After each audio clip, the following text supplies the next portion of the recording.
نحمدہ ونصلی ونسلم علی رسولہ الکریم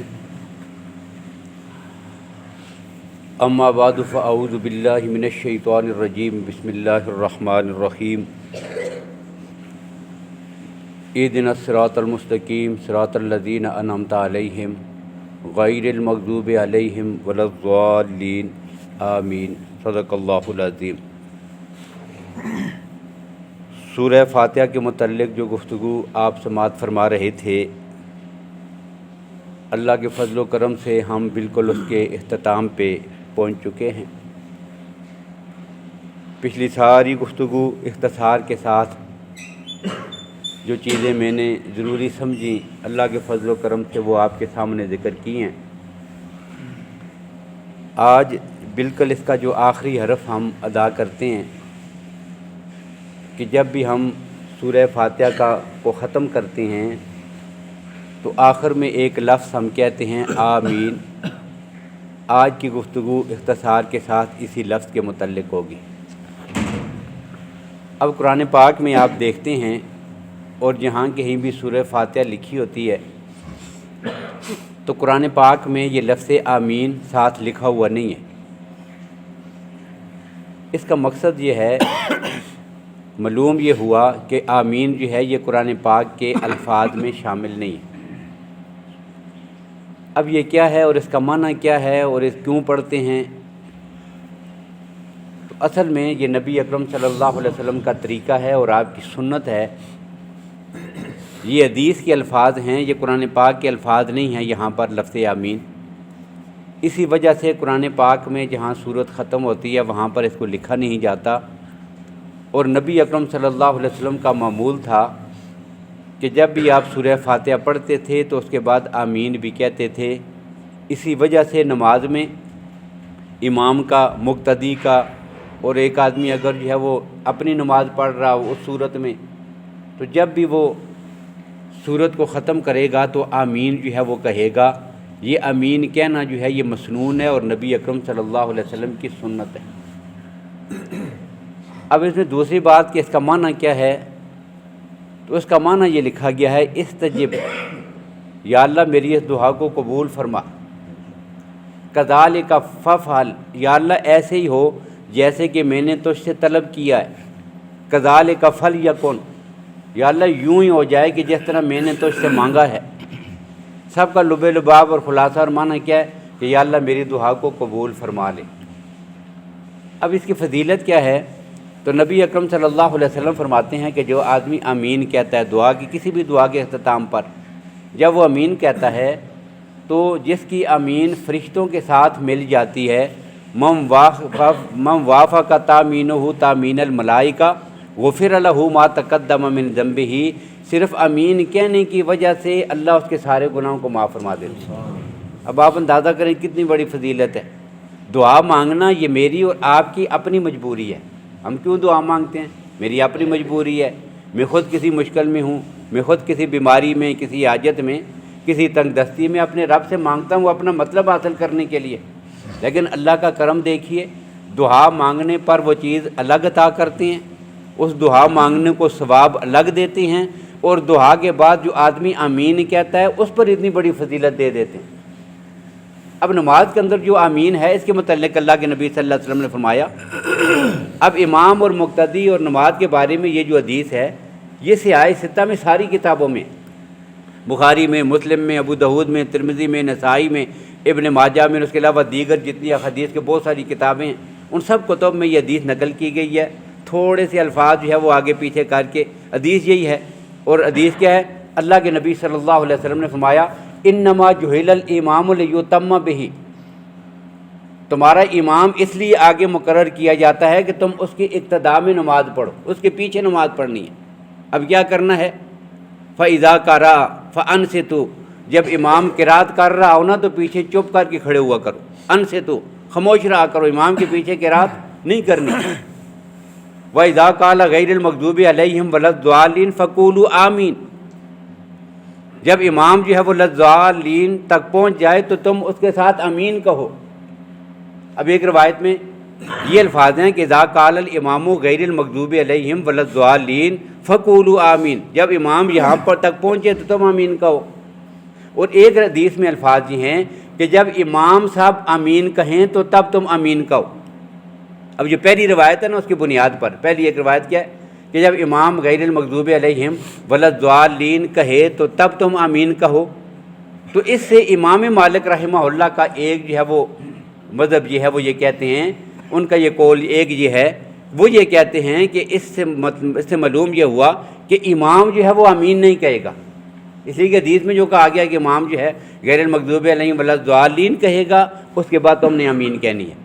تو پتہ کیا چلا، ظاہری الفاظ سے کیا نظر آ رہا ہے کہ امام جو ہے وہ آمین نہیں کہے گا، لیکن ان کا دوسرا قول وہی ہے کہ جو باقی دیگر ائمہ کا ہے، امام اعظم و خلیفہ رحمہ اللہ کا، امام شافعی رحمہ اللہ کا، کیا کہ یہ دونوں کا وظیفہ ہے، اور حدیث میں دونوں کی بات کی گئی ہے۔ کیوں؟ ایک حدیث میں تو یہی الفاظ ہیں کہ امام یہاں تک پہنچے تو تم نے آمین کہنی ہے، اور دوسرے حدیث میں صاف الفاظ میں لکھا ہوا ہے فَإِذَا أَمَّنَ فَأَمِّنُوا، جب امام آمین کہے تو تب بھی تم نے آمین کہنی ہے۔ تو معلوم کیا ہوا کہ امام اور مقتدی دونوں نے کہنی ہے، اور نماز میں یہ آمین کہنا یہ سنت ہے۔ اب ایک بات یہ معلوم ہوئی۔ اب اسی کی فضیلت میں پھر نبی اکرم صلی اللہ علیہ وسلم کا ایک فرمان یہ بھی ہے، اللہ کے نبی صلی اللہ علیہ وسلم نے فرمایا، اور ابو داؤد شریف میں ایک صحابی حضرت ابو ظہیر رضی اللہ تعالیٰ عنہ کا پہلے ایک قول ہے، اس قول میں یہ بات نقل کرتے ہیں کہ جب ہم دعا کے بعد آمین کہتے ہیں، یہ اس پر آمین کہنا بالکل ایسے ہی ہے کہ جیسے ایک درخواست لکھنے کے بعد آخر میں اس پر مہر لگا دی جائے۔ اب درخواست لکھتے ہیں، کوئی کاغذ کہیں پیش کیا جاتا ہے، کیا ہوتا ہے آخر میں مہر، جب تک مہر نہ ہو تو وہ اس کی وہ وقت اور اس حیثیت اور قیمت نہیں ہوتی کہ جو ہے وہ مہر لگی ہوئی چیز کی قیمت ہوتی ہے، گویا کہ آمین کہہ کر ہم نے اس پہ مہر لگا دی ہے۔ اور پھر آگے وہ نبی اکرم صلی اللہ علیہ وسلم کا فرمان نقل فرماتے ہیں کہ جو دعا کے بعد آمین کہتا ہے تو اللہ کی ذات ایسی دعا کو لازماً قبول فرماتے ہیں۔ تو یہ قبولیت کے لیے بہت بڑی چیز ہے کہ دعا کرے اور دعا کے بعد جو ہے وہ کیا کہے، آمین کہے۔ اب یہ آمین جو ہے یہ ہم نے ایک حدیث میں یہ بھی ہے کہ جب تم دعا کرتے ہو تو تمہارے ساتھ آسمانوں کے فرشتے بھی دعا کرتے ہیں۔ اب جب تم آمین کہتے ہو تو آسمانوں پر بھی فرشتے آمین کہتے ہیں۔ اب یہ آسمانوں پر فرشتے کون سے آمین کہتے ہیں، اب پھر اس کی تشریح محدثین نے نقل کی ہے۔ اب ایک حدیث میں ہے کہ اللہ کے نبی صلی اللہ علیہ وسلم کی حدیث سے یہ بات معلوم ہوتی ہے، اور فقہاء کرام نے، محدثین نے، مفسرین نے پھر اس کی وضاحت کی ہے کہ فرشتوں کا آسمانوں پر آمین کہنے سے مراد یہ ہے کہ جیسے صفیں تم زمین پر بناتے ہو، ایسی صفیں اللہ کی ذات آسمانوں پر فرشتوں کی بنا دیتے۔ اس سے معلوم کیا ہوتا ہے کہ دنیا میں جہاں جہاں بھی مساجد ہیں، ان میں جب نماز پڑھنے والے نماز کے لیے کھڑے ہوتے ہیں نا، تو بالکل اس کے اوپر آسمانوں پر اللہ کے فرشتے بھی اسی جگہ پر ویسی صفیں بنا کے نماز میں کھڑے ہو جاتے ہیں، ہمارے ساتھ مل کر پوری اس فضا میں اور آسمانوں پر اللہ کے فرشتے کیا عبادت میں لگ جاتے ہیں۔ اب جس کی پھر آمین جو ہے وہ فرشتوں کی آمین کے ساتھ مل جاتی ہے۔ اب فرشتوں کے ساتھ جو آمین مل جاتی ہے، پھر اس کی بھی وضاحتیں کیسے مل جاتی ہے، یہ مل جانے سے کیا مراد ہے، کس چیز میں شامل ہو جاتی ہے۔ تو ایک فضیلت یہ بیان کی کہ تمہاری آمین پر اللہ کے فرشتے بھی، آسمان والے فرشتے بھی آمین کہتے ہیں، یہ فضیلت بھی ذکر کر دی۔ اب جو ہے یہ پھر کیسے آمین تمہاری ان کے ساتھ موافق ہوتی ہے، وافقہ، یہ موافقت کس چیز میں ہے؟ اب تین چیزیں یہاں پر جو ہے وہ ذکر کی گئی ہیں۔ ایک بات یہ ذکر کی گئی ہے، ابن خبان رحمۃ اللہ تعالیٰ علیہ نے حدیث کی ایک کتاب مرتب کی ہے صحیح ابن خبان کے نام سے، مشہور کتاب ہے حدیث کی۔ اس میں ان کا قول یہ ہے کہ یہ جو موافقت ہے، اس سے مراد یہ ہے کہ خلوص میں، یعنی جتنے اخلاص کے ساتھ فرشتے اللہ کی عبادت کرتے ہیں نا، ایسے ہی اخلاص کے ساتھ اگر تم نے نماز میں آمین کہہ لی تو سمجھو کہ بس اللہ نے تمہارے سارے گناہوں کو معاف کر دیا۔ اور یہ تو بالکل قطعی سی بات ہے کہ ایک آدمی اتنے خشوع و خضوع کے ساتھ نماز پڑھ رہا ہو، اور ایسی نماز پڑھ رہا ہو کہ دنیا کی کسی چیز کی طرف اس کی توجہ ہی نہ ہو، اور پوری طرف فرشتے جو ہے وہ ہماتن اللہ ہی کی طرف متوجہ ہو کر اس کی حمد و ثنا کرتے ہیں، ایسے ہی کوئی آدمی کر رہا ہو، تو یہ موافقت جب فرشتوں والی بندے کو حاصل ہو جاتی ہے تو پھر تو قطعی بات ہے کہ ایسی نماز اس کے سارے گناہوں کی بخشش کا ذریعہ بن جاتی ہے۔ جب وہ امین تک پہنچتا ہے تو یہاں پہنچتے ہی اللہ اس کے سارے گناہوں کو معاف فرما دیتے ہیں۔ اب یہ ان کا قول ہے۔ لیکن باقیوں نے کیا لکھا؟ دیگر محدثین نے یہ بات لکھی ہے کہ یہ جو موافقت ہے اس میں مزید دو چیزیں بھی ہیں، ایک ہے القول اور دوسرا جو ہے الزمان، کہ جیسے ہی تم نے آمین کہی اسی وقت میں، جب فرشتے آمین کہہ رہے تھے اسی وقت میں تمہاری وقت کے لحاظ سے ٹائم آگے پیچھے نہ ہوا۔ یہ نہیں کہ تم نے پہلے آمین کہہ دی یا آپ جو ہے وہ سستی میں نماز میں ادھر ادھر توجہ رہی، امام صاحب نے غیر المغضوب علیہم ولا الضالین تک پڑھ لیا، اب تھوڑی دیر ہمیں خیال ہی نہیں تھا کہ ہم نماز میں کھڑے ہیں، اس لیے ہم نے جب سستی کی نا تو سستی کا یہ برا اثر ہوا کہ ہم جو ہے وہ فوراً اس کے بعد جو تمیلاً سب نے مل کر امین کہنی تھی وہ امین ہم نے نہ کہی، اور نہ کہنے کی وجہ سے یہ ہوا کہ فرشتوں نے تو امین کہہ لی لیکن ہماری امین ان کی امین کے ساتھ میل نہ سکی، موافقت نہ ہوئی، ہم نے بعد میں کہہ دی۔ تھوڑی دیر کے بعد امام صاحب نے اگلی قرات شروع کر دی، پھر ہمیں تھوڑی توجہ ہوئی، جھٹکا لگا، پھر تھوڑی دیر کے بعد بس آہستہ سے امین کہہ لی، یہ موافقت نہیں ہے۔ تو موافقت کیا ہے؟ زمانے کے وقت کے لحاظ سے بھی موافقت ہو، وقت کے لحاظ سے جیسے ہی انہوں نے امین کہی ویسے ہی ہم بھی کہہ دیں، اور یہ تب ہوگا کہ جب ہم نماز میں پوری طرح متوجہ ہوں گے۔ پوری توجہ کدھر ہوگی؟ نماز کے اندر ہی ہوگی۔ اور دوسرا جو فرشتوں کے ساتھ جو موافقت ہے وہ ہے کہنے میں، آواز کی بلندی اور پستی میں۔ اب آج تک دیکھیں یہ مسجد اللہ کے فضل و کرم سے، احادیث کی روح سے میں یہ بات کہہ رہا ہوں کہ ابھی مسجد میں نماز ہوئی ہے، اور یہ مسجد میں ہم صرف یہی نہیں بیٹھے ہوئے، اللہ کی رحمت والے فرشتے بھی پوری مسجد میں ہیں، مسجد بھری ہوئی ہے۔ یہ تو حدیث سے ثابت ہے، جب بھی اللہ کا ذکر ہوتا ہے نماز ہوتی ہے۔ اور اس کے علاوہ بھی کرامن کاتبین، وہ فرشتے جو انسان کی حفاظت کے لیے ساتھ ہوتے ہیں، وہ اعمال لکھنے والے، وہ تو موجود ہی ہیں۔ لیکن پوچھنے کی بات یہ ہے کہ اتنے فرشتے ساتھ ہونے کے باوجود آپ نے سنی ہے آواز کوئی؟ آمین کی آواز کسی کانوں میں آئی ہے؟ تو موافقت کا معنی یہ ہے کہ جس طرح وہ آہستہ سے امین کہتے ہیں بالکل اسی طرح تم بھی آہستہ امین کہو، اور یہ آہستہ امین کہنا بھی یہ مسنون ہے، یہ عمل سنت ہے۔ ہمارے ہاں جو سنت ہے نا فقہاء کرام کے ہاں، احناف کے ہاں، ہم جس کو سنت سمجھتے ہیں وہ سنت یہ ہے کہ امین جو ہے وہ اس موقع پر آہستہ کہی جائے۔ امام بلند آواز سے قرات کر رہا ہو، جب وہ غیر المغضوب علیہم ولا الضالین تک پہنچے تو اس کے بعد امین جو ہے وہ آہستہ کہنی ہے۔ اور آہستہ کہنے کی دلائل اور بھی ہیں، جن میں سے ایک دلیل یہ بھی ہے کہ یہ جو آمین کہنا ہے ایک لحاظ سے یہ دعا ہے۔ حدیث میں یہ آیا کہ آمین کیا ہے؟ یہ دعا ہے۔ جب یہ دعا ہے تو دعا کا آداب میں سے کیا ہے؟ ادعوا ربکم تضرعا وخفیۃ، کہ دعا جو ہے وہ عاجزی کے ساتھ اور دل میں آہستہ آواز سے کرنی ہے، اس میں زیادہ ثواب ملے گا۔ تو ہمارے ہاں سنت کیا ہے کہ امین جو ہے وہ آہستہ کہنی ہے۔ اور دوسری دلیل کیا ہے؟ دوسری دلیل یہ ہے کہ یہ جو آمین ہے یہ اللہ کے ناموں میں سے ایک نام ہے۔ اب حدیث میں یہ بات بھی موجود ہے، وہ اسم من اسماء اللہ تعالیٰ، کہ یہ لفظ آمین جو ہے یہ اللہ کے ناموں میں سے ایک نام ہے، اس نام سے ہم اللہ کو پکار رہے ہیں۔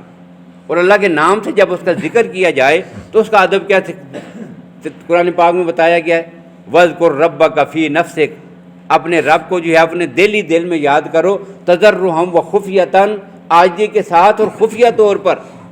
اس لیے دونوں صورتوں میں اگر یہ دعا ہو تو تب بھی، اگر یہ اللہ کا نام اور ہم اس کا ذکر کر رہے ہوں تو تب بھی، دونوں صورتوں میں قرآن پاک کی ہدایات کیا ہیں کہ ہم نے اس کو کیا پڑھنا ہے؟ آہستہ پڑھنا ہے۔ اور یہی آہستہ پڑھنا نبی اکرم صلی اللہ علیہ وسلم کی احادیث مبارکہ سے ثابت بھی ہے۔ حضرت وائل رضی اللہ تعالیٰ عنہ کہتے ہیں کہ میں نبی اکرم صلی اللہ علیہ وسلم کے پیچھے تھا، آپ نے نماز پڑھی، اور جب وہ جو آپ غیر المغضوب علیہم ولا الضالین پر پہنچے تو اس کے بعد آپ نے جو آمین کہی، خفض صوتہ، اللہ کے نبی نے اپنی آواز کو بالکل پست آواز میں دل میں کہی ہے۔ تو دل میں امین کہنا جو ہے، آہستہ امین کہنا، یہ ہمارے ہاں کیا ہے؟ یہ سنت عمل ہے۔ تو جب بھی کوئی بھی دعا کرے، اب اس کے علاوہ ایک مسئلہ یہ بھی ہے کہ نبی اکرم صلی اللہ علیہ وسلم کی حدیث سے اور قرآن پاک کی آیات سے یہ بات ثابت ہے۔ قرآن پاک میں حضرت موسیٰ علیہ السلام کی ایک دعا کا ذکر ہے۔ موسیٰ علیہ السلام اپنے رب کے سامنے دعا کرتے ہیں، اور دعا جیسے ہی نقل کی گئی ہے اس کے اگلا جو آیت ہے وہ کیا ہے؟ قد اجیبت دعوتکما، اللہ کہتے ہیں چلو جاؤ، تم دونوں کی دعا کو میں نے سن لی ہے۔ اب پیچھے دعا کس کی ہے؟ موسیٰ علیہ السلام کی، ایک آدمی کی دعا ہے۔ پیچھے حضرت موسیٰ علیہ السلام کھڑے ہوتے ہیں، رب کے سامنے دعا کرتے ہیں، اور وہ دعا جب ختم ہوتی ہے تو اگلا جو جملہ ہے اللہ کہتے ہیں جاؤ، قد اجیبت دعوتکما فاستقیما، تم دونوں کی دعا کو میں نے قبول کر لیا ہے۔ اب دونوں کہاں تھے؟ تو مفسرین نے لکھا حضرت موسیٰ اکیلے تھے، دعا کر رہے تھے، اور ان کا بھائی ہارون جو ہے وہ صرف آمین کہہ رہا تھا۔ تو اس سے مسئلہ کیا معلوم ہوا کہ جب ایک آدمی دعا کر رہا ہو تو دوسرا کیا کرے؟ آمین کہے۔ سب نے اپنی اپنی دعا نہیں کرنی۔ جب اجتماعی دعا ہو رہی ہو نا تو اس میں ہم نے امام کی دعا پر آمین ہی کہنی ہے۔ اب کیا ہوگا؟ ایک کی دعا وہ ساروں کی دعا ہو جائے گی، جس طرح حضرت موسیٰ علیہ السلام کی دعا اور حضرت ہارون کی آمین، ان دونوں کی دعا شمار کی گئی ہے۔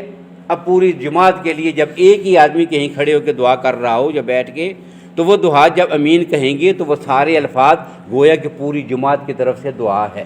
اس لیے ہم نے اپنی اپنی دعا مانگنے کی بجائے سب نے مل کر جب دعا مانگنی ہو تو پیچھے سننے والے صرف آمین ہی اس کے ساتھ کہیں گے۔ اب اس سے بھی وہ قرات کا مسئلہ معلوم ہو گیا کہ سورہ فاتحہ کیا ہے؟ یہ دعا ہے۔ یہ سورہ فاتحہ کیا ہے؟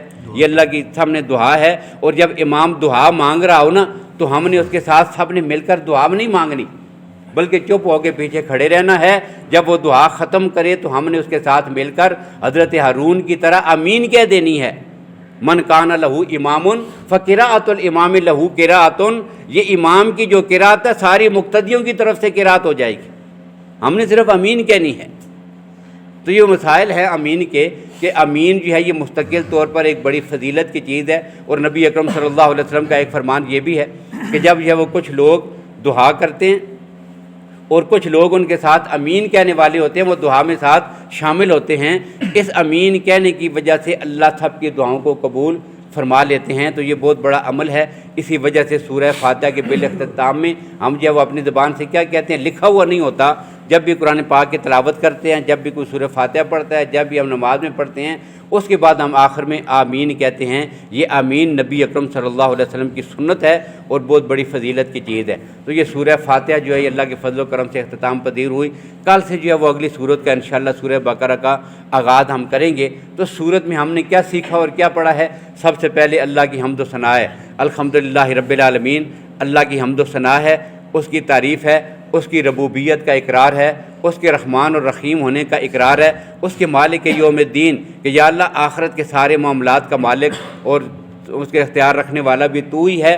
اس کے بعد بندہ اپنی عاجزی اور انکساری کا اظہار کر کے اپنی بندگی کا اظہار اس کے سامنے کرتا ہے، پھر اپنی قوتوں کا انکار کر کے اس کی طاقت اور قوت کا اقرار کرتا ہے ایاک نستعین میں۔ اس کے بعد جو دعا کا اصل لب لباب اور مقصد ہے، جو درمیان میں مانگنے کی چیز ہے، وہ اپنے رب سے مانگتا ہے اہدنا صراط المستقیم، پھر اس کی تہین کر کے اس کی وضاحت بھی کرتا ہے ساتھ کہ یا اللہ صراط مستقیم کون سا ہے؟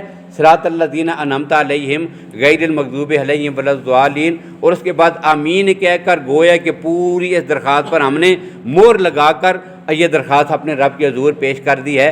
تو یہ ہے جی ہماری وہ سورہ فاتحہ جو ہم نماز میں ہر رکعت میں پڑھتے ہیں۔ اور انشاءاللہ اگر ہم انہی ساری چیزوں کو ذہن میں بٹھا کر سوچ سمجھ کر خشوع و خضوع سے نماز میں جب ہم سورہ فاتحہ پڑھیں گے تو انشاءاللہ نماز میں لطف بھی آئے گا اور نماز میں دل بھی لگے گا۔ اللہ تعالی ہمیں قرآن و سنت کو سمجھنے کی اور اس پہ عمل پیرا ہونے کی توفیق نصیب فرمائے۔ اللہم لک الحمد کما انت آلہ فصل وسلم علی سیدنا محمد کما انت آلہ وافعل بنا ما انت آلہ فإنک آل التقوی وآل المغفرہ۔ ربنا لا تؤاخذنا ان نسینا او اخطأنا ربنا ولا تحمل علینا اصرا كما حملته على الذين من قبلنا ربنا ولا تحملنا ما لا طاقة لنا به واعف عنا واغفر لنا وارحمنا انت مولانا فانصرنا على القوم الكافرين۔ اللہ